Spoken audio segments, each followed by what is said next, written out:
Agevolazioni in pillole del 19 novembre 2025. Anche oggi vediamo assieme quelle che sono le novità nell'ambito di incentivi e agevolazioni per le aziende.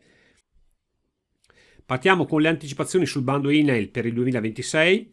Nel corso di un'intervista che il Sole 24 Ore ha fatto a Fabrizio D'Ascenzo, presidente dell'INAIL, è emerso che il bando è in corso di pubblicazione e si attende la pubblicazione per fine dicembre. Il bando avrà una dotazione stimata di oltre 600 milioni di euro e sarà destinato ad investimenti che le imprese faranno con ricadute positive su salute e sicurezza dei lavoratori. Ricordo che si tratta di un contributo a fondo perduto che arriva fino al 65% con un contributo massimo di 130.000 euro.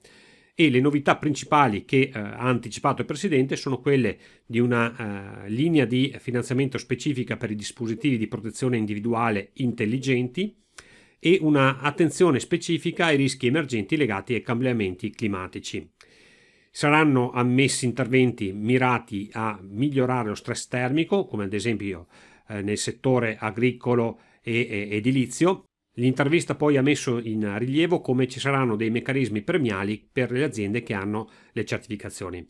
È importante ricordare che la strategia cruciale per l'accesso a questo tipo di fondi è l'azione preventiva. Il bando infatti opera sulla cristallizzazione della situazione alla data di pubblicazione del bando, che come abbiamo ricordato sarà per fine dicembre, e quindi questo rende decisivo un'analisi già da ora, da fare già subito per mettersi nelle migliori condizioni possibili per poter partecipare al bando. Incentivi per il fotovoltaico per le imprese del Sud. Il Ministero dell'Ambiente e della Sicurezza Energetica ha pubblicato un bando per sostenere gli investimenti aziendali nella produzione di energia da fonti rinnovabili. La misura mette a disposizione una dotazione complessiva di 262 milioni di euro per progetti di autoproduzione elettrica mediante l'installazione di impianti fotovoltaici o termofotovoltaici abbinati anche a sistemi di stoccaggio. Le agevolazioni sono rivolte alle imprese di qualsiasi dimensione, quindi sono comprese anche le grandi imprese che operano in regioni meno sviluppate: la Basilicata, la Calabria, la Campania, il Molise, la Puglia, la Sardegna e la Sicilia. Il contributo a fondo perduto arriva fino al 63% e varia in base alla dimensione dell'impresa e alla tipologia di investimento.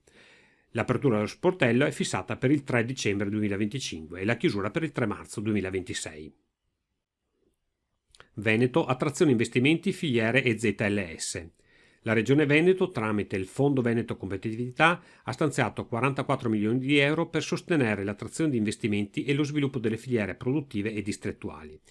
Lo strumento, gestito da Veneto Innovazione, utilizza gli accordi per l'insediamento e lo sviluppo per finanziare dei programmi di investimento da parte di PMI e mid-cap con focus sul settore manifatturiero.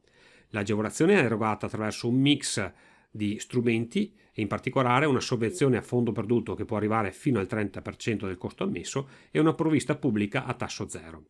Sono ammessi programmi di spesa con un importo minimo di 2 milioni di euro e massimo di 10 milioni di euro. Le priorità saranno per gli interventi che riguardano nuovi insediamenti, espansioni e riconversioni produttive. Veneto, bando agroindustria. La Regione del Veneto ha pubblicato un bando per migliorare la competitività del comparto agroalimentare. Il bando prevede un sostegno in forma di contributo a fondo perduto con un'intensità che varia dal 30 al 40%. Gli investimenti ammissibili riguardano le opere materiali e immateriali, come la realizzazione o ristrutturazione di fabbricati, l'acquisto di macchinari, attrezzature nuove e software. Le spese ammissibili per singola domanda arrivano fino a 3 milioni di euro. La dotazione finanziaria è ripartita tra specifici settori produttivi: zootecnico, vinicolo, ortofrutticolo, grandi colture e settori minori. Sicilia, proroghe dei bandi. Vediamo assieme quelle che sono le proroghe che sono subentrate in numerosi bandi della Regione Sicilia. In particolare il bando FSC Turismo ha una nuova scadenza fissata per il 16 dicembre 2025.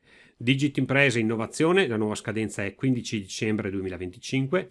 Digit Imprese Digitalizzazione, la nuova scadenza è il 2 dicembre 2025. Bando Ripresa Plus Ricerca e Sviluppo, la nuova scadenza è il 28 novembre 2025. Bando Sicilia Efficiente, la nuova scadenza è il 16 dicembre 2025.